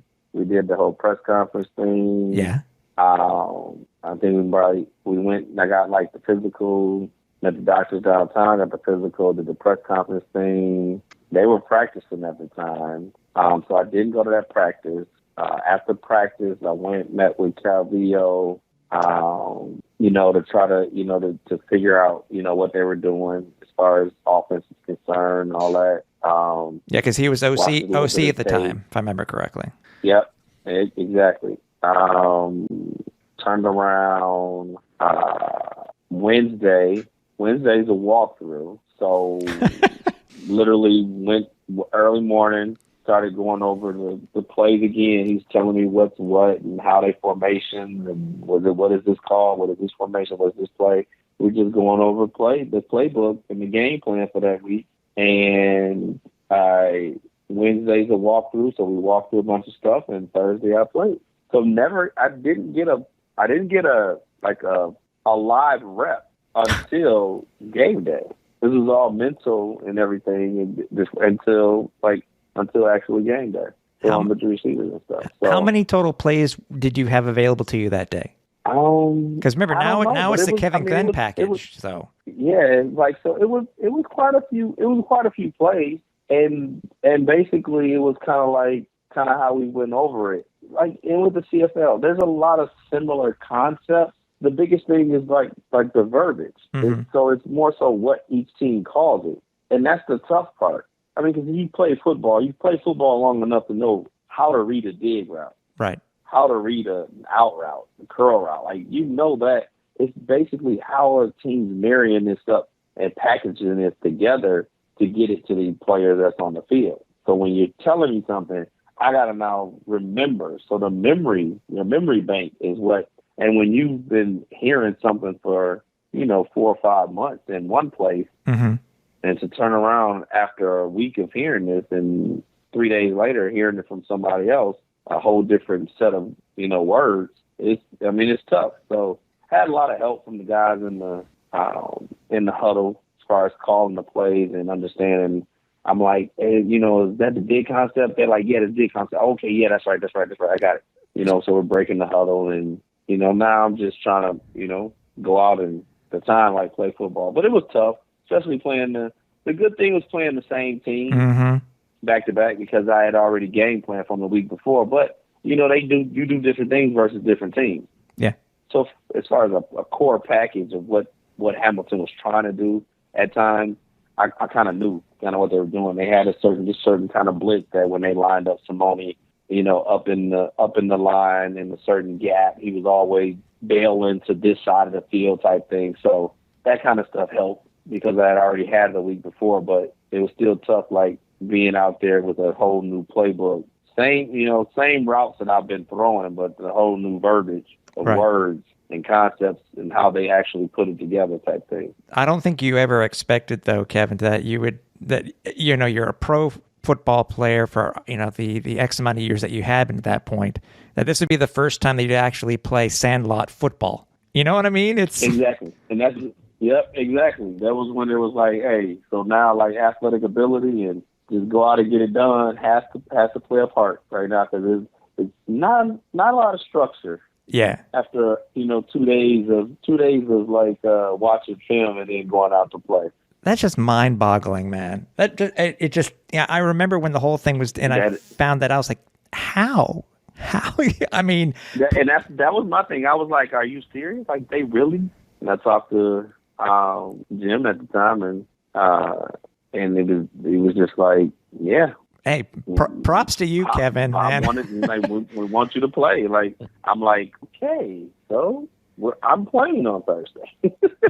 Wow. And then, like you said, the competitiveness in you is like, let's see if I can do this. Yeah. Do this, So we went out. We didn't win the game, but it was. I mean, we went out. I went out and played. Like, I just don't remember what I was feeling like as a fan. I'm trying to remember what it was. I just thought as a fan, you probably was like, "Are we really about to do this?" Yeah, I was like, "Is this really about to happen?" I think is the team nuts for doing this, but then again, you coming to Montreal and your pedigree. Anybody who knew CFL football in 2015 knew who you were. So there was confidence, I think, within the fan base. Yeah. Exactly. It was confidence, I think, within the players and everything. Because they was trying to was trying to fight for a playoff spot that year. Yeah. Yeah. I mean, and again, you were the insurance policy. Think, did we? No, unfortunately, No, we didn't. No, got eliminated the game out in Edmonton where unfortunately Luc Brodeur-Jardin got hurt, and unfortunately Tanner Marsh, who was the short yardage quarterback, tried to score a touchdown, ended up fumbling, and that more or less, I won't say it cost the game necessarily, but yeah. But I do remember that now, yes. And I believe Noel Thorpe was the acting head coach because Jim Popp, who was head coach, had vertigo. So you ended up being... Right, sure. Oh, I do remember that. You just brought back memories on that one, the vertigo. Mm-hmm. Yep. So, it was just, unfortunately, just the Alouettes had run out of racetrack. It was nothing to do with you, obviously. You, if anything, were that calming presence that, at least, as we said, it gave Alouettes fans hope that, hey, we could still do this. We could still maybe get into the playoffs. It just, we got KG leading us. I mean, that's got to count for something. Right. So, yeah, I think the mindset at that time was, okay, just got to do the thing, and we're going to do it. But unfortunately, as I said, just close, but no cigar. No cigar. You're right. Yeah. But that did lead us to 2016, and I remember that training camp for one reason. Yes, you were at that point more or less the starter of the team that year in 2016. But talk about the absolute murderer's row of quarterbacks that were behind you. I mean, you've got names like Brandon Bridge, Rakeem Cato, Jonathan Crompton. Taj Boyd wasn't even brought into camp, and then there's this. Taj Boyd was there. Yeah, and then there's this like no name. What's his name? Vernon something or other. Doesn't ring a bell. Yeah, some Vernon Adams Jr. Yeah. Well, that was said with tongue strictly in Anthony cheek. Boone. I think Anthony Boone was there a year before me. Yes. I mean, no, he was there he was there 2015, I think, Anthony was. They didn't bring Anthony in 2016. Right. So. Right, yep. So, yeah, all those guys. And it's funny that you just build relationships. Like, I still communicate with some of those guys to this day. Vernon and Bridge probably more than others. But I've talked to Todd since then. I've talked to Jonathan since then. You know, Jonathan just got head coaching job out in, I think, the Tennessee area. Yes. In high school. Yeah, so it was kind of like you had all those guys, you know, from these, like, top-notch, top-name, you know, NCAA Power 5 schools. And I'm the vet on the team that's actually playing. But I think it was a great experience because it was like that. They used to call me the OG, Uncle. They used to call me Uncle KG.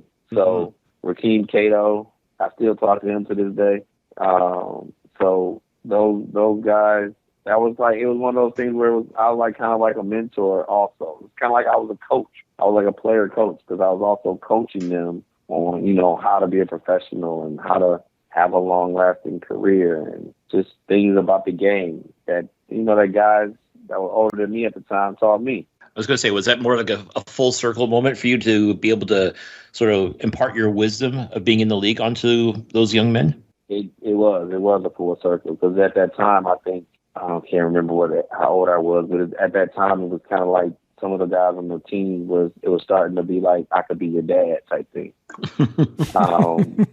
Being the age that I was at the time, because I mean, it was kind of like, man, like my dad was this age when I was a rookie in the league. So some of you could be like, yeah, some of you could be my son type thing. So that was a full circle moment. And that's when that like you're in the locker room and like you can tell the demographics of the locker room by those different conversations, because that group was that Vernon Adams, Cato, Bridge, Todd, like all those guys in the locker room would get on each other, and just the conversations that they were having and the debate, it would have everybody in the locker room going. But you just knew it was like those guys are so young, you know, who got, you know, the older guys are talking about mortgages and life insurance and paying the premium on your car insurance and all that kind of stuff. You know, I need some homeowners insurance. I need to go, you know, research and quote me out some more homeowners insurance. They're going up on my bills, you know. So, but those guys are talking about, you know, and debating about, you know, just different throws that they can make, or different players and who was the best, whether it was LeBron or Jordan. It was just at that point, like you said, it was a full circle, kind of like full circle to where it's like now I'm seeing a very different. I'm seeing that line drawn in the sand to where I'm on this side of the fence now, not that other side anymore. Let me tell you, like we were so happy to have you in Montreal. I mean, like I said, even if you didn't get the team to the playoffs, it was the fact that you were still that steadying force. Like I said before, you walked so that, like, I guess in this case, Vernon Adams could run. Like, that's really what it was you were helping to pave the way for the future in Montreal. Yep. And even though it wasn't quite maybe what you were hoping for or what you were brought in to do, but it's just the fact that you were able to help set something up that which in a few years would end up paying off dividends, because we see what the kind of career that Vernon Adams has had now. And one can't help but wonder if it was just, you know, a bit of that mentorship that you would be able to provide with him was maybe what helped sort of set him on the course to becoming one of the premier quarterbacks in the CFL. I definitely think it was, you know, and I think he would, if you asked him, I think he would say too, that, yeah, definitely being around Kevin has something to do with him being, where he's at today. And that's the purpose. That's your why at times, that you're put in certain situations, you know. It's to help other people. We were all put on this earth to help. You know, we were all put on this earth to give. So that was my point of, you know, giving, you know, what I could to help. You know, and that's probably the one spot, like you said, like could have wished things would have pan out a little bit different. My kids to this day love Montreal. Like that's, if you ask my kids where they would want to live, it would be a toss up between Vancouver and Montreal. They would be as eager to stay in Montreal as they would in Vancouver. They love the subway. We stayed downtown, and they would literally get up and walk the streets and ride the subways, the trains, and everything. Like they enjoyed that a lot. That's awesome. That's awesome. Hey, listen, Detroit's not that far away. You're always welcome to come for a visit. Oh, not at all. Yeah, we've been meaning to come. You know, the COVID thing hit for a minute and won't let nobody, but we've all discussed about, you know, trying to make some trips. I want to get it to a point where we do kind of a series of like games or something. You know, when they have like a game and like catch Montreal, Ottawa, Toronto type of thing. Mm-hmm. You know, that'd be awesome. East Coast, and then make our way back down to Hamilton, coming back home. So that would be pretty. It'd be pretty cool to do something like that. Oh, absolutely. All right. Now, at this point in the career, you obviously went back to Winnipeg and Saskatchewan for a bit, but everybody in the CFL was clamoring for, okay, when's it going to happen? When is Kevin Glenn going to finally play for Edmonton? And then in 2018, the prayers was answered. Everybody who was hoping for you to be that guy, to be the guy to become the only player to be associated with all 9 CFL teams, that finally happened in Edmonton. Talk to us about that era. And it did, and it came like it. There were other teams on the table at the time, as far as 2018 was concerned, as far as signing with. And Edmonton may have been the one situation where, to me, knowing my career and knowing that, dude, every place that I went, the starter was going to get hurt and I was going to play. Edmonton was probably that outlier to where it was like, they probably have the guy that's not going to get hurt, you know, and Mike Riley. Mm-hmm. And that's basically what happened. But there were other teams on the table, but the fact that it was a place where I hadn't been, a lot of that played a part in it, making the series kind of complete. But also at the time, I also thought that that team was kind of put together, you know, to win. You know, it had some very good, you know, skill position players, good offensive line. I think Benavides was with Benavides in DC, so I know he was in Edmonton at the time. Demetrius Maxey, who I played with, was a D-line coach. So I had a lot of familiar faces. Jason Moss that I had been, you know, friends with, cool with. We had did camps and stuff together. Was the head coach. So it was kind of one of those situations where a lot of familiar faces, to where it felt like the right situation, even though it was the series complete. And I probably would have signed there even if those familiar faces weren't there. But it was so, like I said, it was kind of like the Hamilton situation. It was so many other things that surrounded that decision that made it easier to say, yeah, I'm gonna go ahead and pick Edmonton. You know, but in the back of my mind, it was Edmonton played a part because it was like this is the last team that you know I could definitely, you know, complete the cycle of all the different teams and go down in history. You know, be something that nobody ever did. Mm-hmm. You know, and but going into the situation, I felt, hey, this is definitely going to be a very similar situation. That the starter's going to get hurt and I won't play, and it just so happens that he didn't. So, and it was kind of like the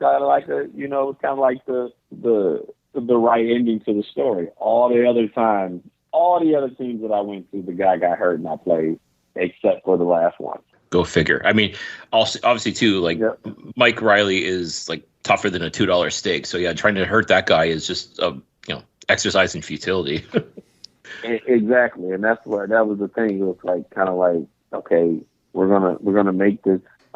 This situation is going to be right to where everybody's going to know now that Mike can be hurt type thing. He's not made of steel, but it didn't work out that way. The guy is really a tough guy. Like he's one of those guys that thrives off of, you know, making sure that he's in shape during the season, you know, in the off season, gets in shape in the off season to make himself be able to last those kind of hits and stuff.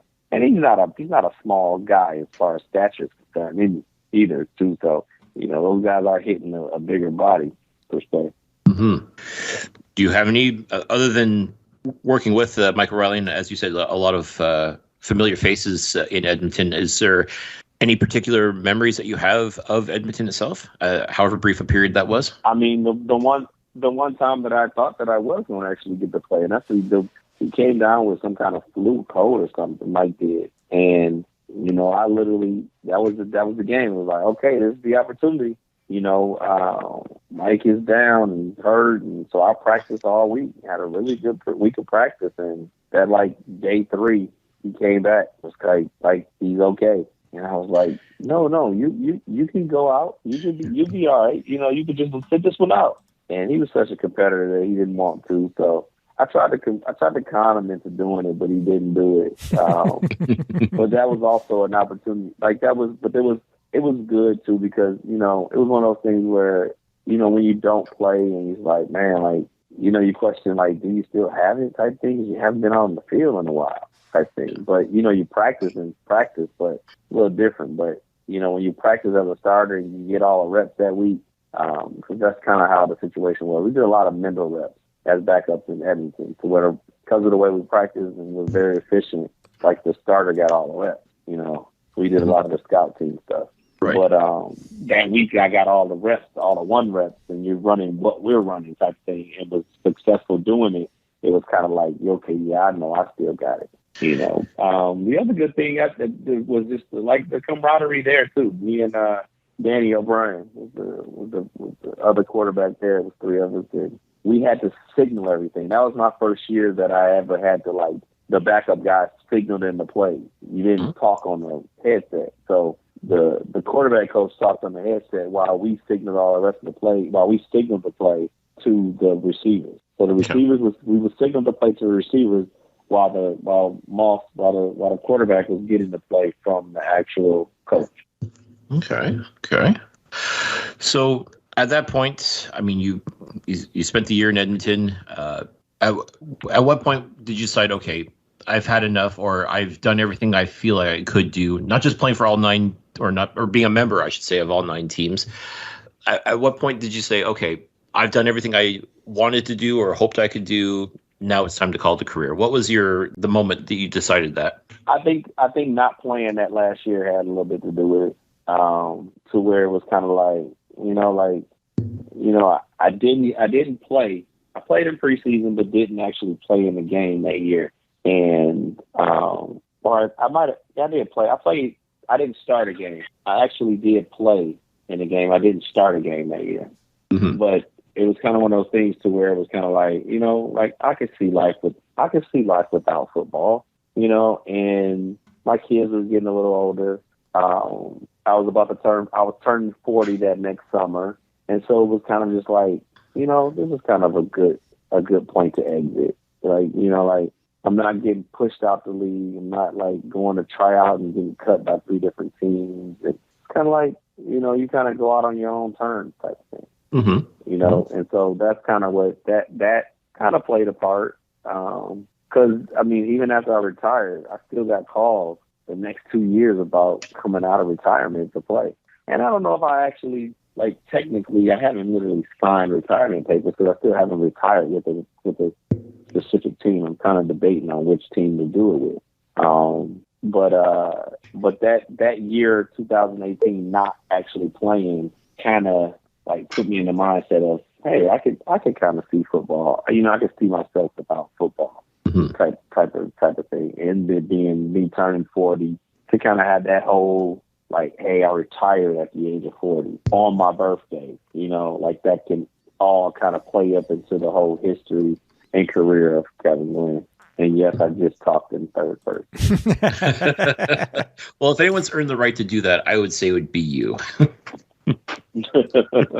Now, 2019 for myself, and actually for all the people we're actually part, Kevin, of the Canadian Football Podcast Network. And it was decided at Grey Cup that we wanted to honor you, because now that you had finally played for Edmonton, you could able to say that you were now a member of all 9 CFL teams.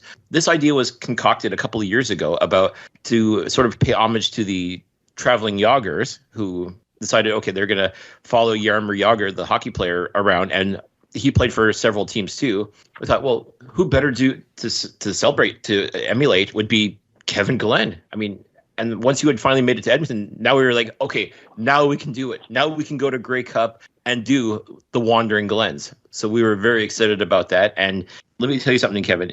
You want to talk about how much you are loved in this league? At that Grey Cup in 2019, like the Wandering Glens made their debut. All 9 teams, everybody wearing a Kevin Glenn jersey, even though technically you didn't have a jersey in Toronto or Ottawa, but they said, the hell with it. We're going to put the 5 on there anyways, and we're going to represent for KG. And let me tell you, man, the love that this league has for you, the fans at Grey Cup. And let's not forget, Grey Cup is where all the fans get together, right? This is where they come and they celebrate the Canadian Football League. To see, holy crap, it's all the Kevin Glens. It was awesome. It was an awesome experience. And I want to hear from you. What did you think about the Wandering Glens when you first heard about it? Dude, I was, amazed and honored initially. Like, man, like that's why I said, like, the fans in the CFL are great. Like, man, like these guys actually did this to honor me. But then when I got the backstory and found out, like, it was actually an individual from each actual city. It wasn't just like fans. It wasn't just like a group of people from Toronto that all got together.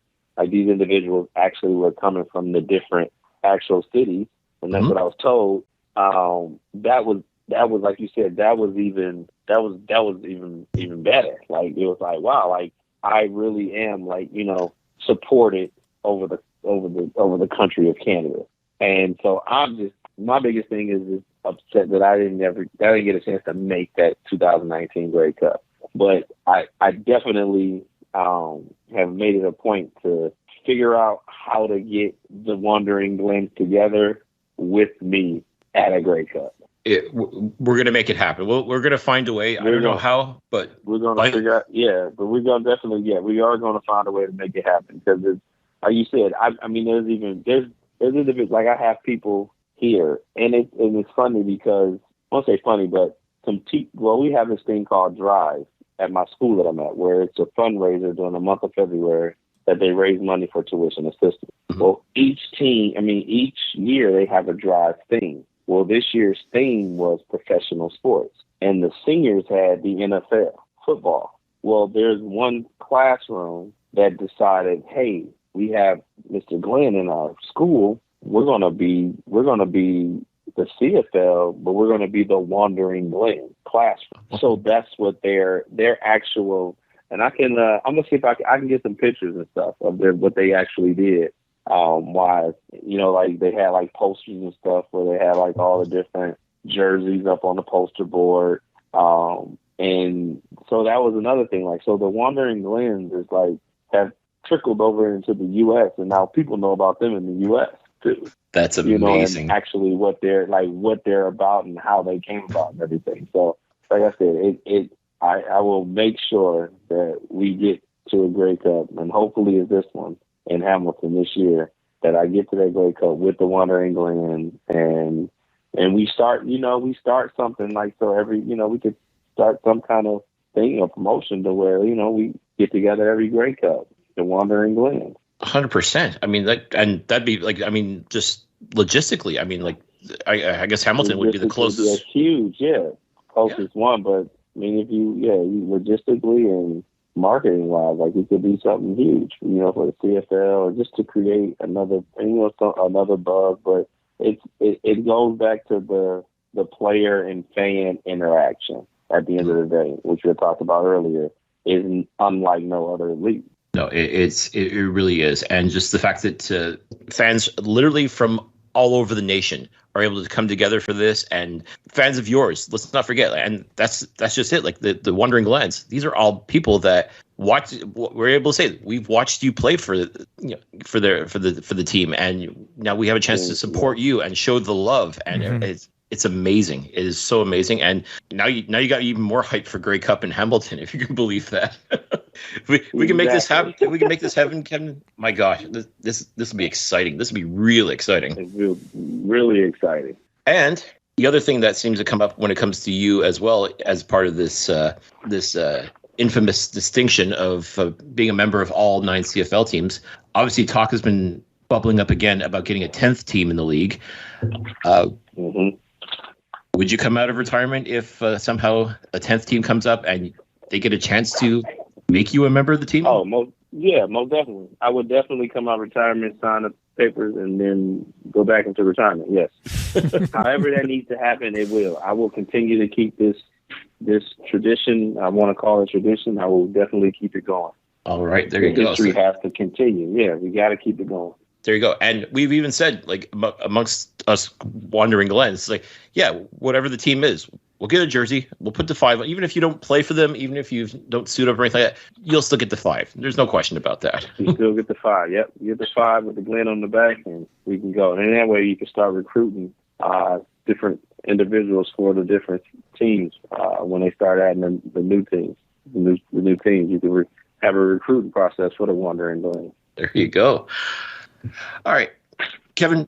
I mean, now that you're out of football, or out of the CFL, I should say, because I know you're not completely out of football. But how has been the post CFL life been for you? Sorry, say that again. Like, cut out for a minute. Sorry. Like, now that you're out, you've been out of the CFL for a couple of years now. How is life without the CFL for you, or not without, I should say, but like post CFL? How's your post CFL life? Oh, it's pretty good. You know, you miss a lot of guys. You miss the camaraderie in the locker room and all that kind of stuff. And then games, playing, and you don't miss the training camp. But it's good. It's been very, very good. You know, had a chance to get involved with my kids as far as their extracurricular activities are concerned. They're both in the swimming. My daughter's in the volleyball, so get to participate with that. I do some training and coaching, and it's been really good. I think the best thing about it is me being able to offer advice and experience on certain things to the youth up to date and what I've actually been able to accomplish. So giving that bit of advice and information off to the youth is probably one of the biggest, and also my kids as far as what they're doing as far as swimming, competitive. They're doing competitive swim, and giving them some advice on how I would go about getting ready for my games and stuff, and seeing my son kind of emulate that kind of stuff with his sport it's pretty cool. So my life after the CFL has been very, very good. Has your son ever thought about football, or is he just like doesn't even want to even try to get up to your level? Yeah, he's not like he's not a football guy. Like he participates in like academic games. That's kind of like Quiz Bowl. It's like I don't know if you guys have it. Oh, I know. Have it up in I know Canada. what you're talking about. I know what you're talking about. Yeah. It's about, yep. So he's into that. He participates in robotics and then swim. So he stayed away from the football. I think it might have been just because I was a professional athlete, and maybe he just didn't look at it the same way that I did. Growing up to where I did it with my friends, to where he was kind of like, my dad did that for a living. Like, maybe I want to do something else. No, that's fair. That's fair. So I'm curious, why number 5? I know you didn't get it for all of your CFL stops, but what was it about the number 5 for you? So I was number 10 in high school. Mm-hmm. And when I was 10 in high school and I was 10 in college. When I got to Saskatchewan, Dan Farthing was wearing number 10. So he was a vet receiver, and there was no way I was getting that number 10. So I was like, well, what's half of 10? 5. All right, I'll just be 5. And that's where the 5 came about. I was the oldest of 5 children, so that's kind of how it, that's the logic behind it. And that's how the 5 came about. And so I just kind of stuck with it, stayed with it. I wore 15 in Calgary because I think 5 was retired. I'm trying to think if somebody had 10. 10 and 5 might have been retired. Okay. At the time. And so I just added 10 and 5 to get 15. Makes total sense. 15 in Calgary. Mm-hmm. And then I wore number 2 in BC because my best friend, Sam Young, when he played in BC, was number 2. Ah. Okay. It's a nice tribute. So, yep. Was Five retired in BC, or was it just strictly about paying tribute to your Five was friends? retired. Yep, Louis Pasaglia. Oh, yes. He's one of the five. So it was retired in BC. Yes, makes total so sense. BC and Calgary, the only two places that I've actually worn the different numbers. BC and Calgary, and Right. those are the reason why. Okay. See, there's always a story. Wow. Yeah, and those stories will have to wait until the book comes out. Damn you, Kevin! Yeah, some of them. Some of the stories, but there's a couple other stories that And then remember, there are some stories that we're just gonna all take to the grave. Mm-hmm. That's true. And while that would make for a great book too, but yeah, I can understand why some stuff has to kind of be kept on the DL. So I appreciate that. Wow. Yeah. Even though it's such a short period of time with the Owls, obviously you made a huge impression on us, Kevin.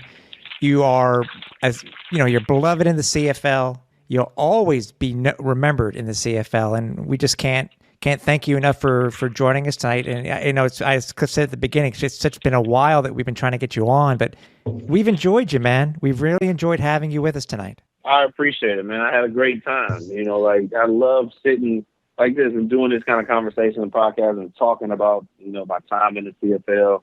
I really appreciate you guys reaching out. And I'm glad we were able to connect and get something going.